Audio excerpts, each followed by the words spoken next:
આજે ગાંધીધામ મધ્યે ગાંધીધામ કોર્પોરેશન બન્યા બાદ પહેલો કાર્યક્રમ ખાતમુહૂર્ત અને લોકાર્પણનો, જેમાં 45 કરોડથી પણ વધુ રકમના કામોનું ખાતમુહૂર્ત અને લોકાર્પણનું આયોજન કરવામાં આવ્યું.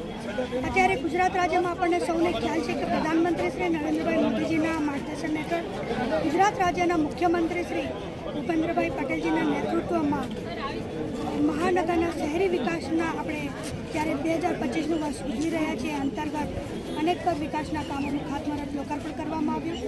સાથે ગાંધીધામ કોર્પોરેશન બન્યા બાદ આગામી 2 વર્ષનો રોડમેપ, 2 વર્ષમાં કોર્પોરેશન જે કાર્ય કરવાનું છે, જે લોકોની સુખાકારીમાં કેમ વધારો થાય, વૃત્તિ કાર્યો પરિપૂર્ણ થાય એ દિશામાં એ આખું આયોજનનું લોન્ચિંગ કરવામાં આવ્યું. કેચ ધ રેન, આપણું વરસાદી પાણી એ આપણે જમીનમાં ઉતારવા માટેનું ધારાસભ્યની ગ્રાન્ટમાંથી તેમજ કોર્પોરેશન સાથે મળીને 68 જેટલા સ્પોટ ઉપર નિશ્ચિત કરીને કેચ ધ રેનના બોર્ડ બનાવીને એનું કેમ્પેનની આજે શરૂઆત કરવામાં આવી.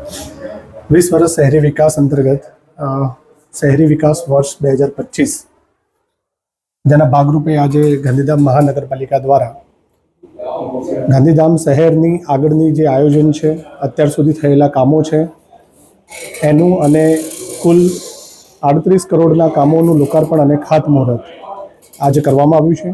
જેમાં મુખ્ય અતિથિ તરીકે આપણા માન્ય સાંસદ સભ્ય શ્રી વિનોદભાઈ ચાવડા, આપણા માન્ય ધારાસભ્ય શ્રી માલતીબેન અને વિશાળ સંખ્યામાં નગરજનો હાજર રહેલ.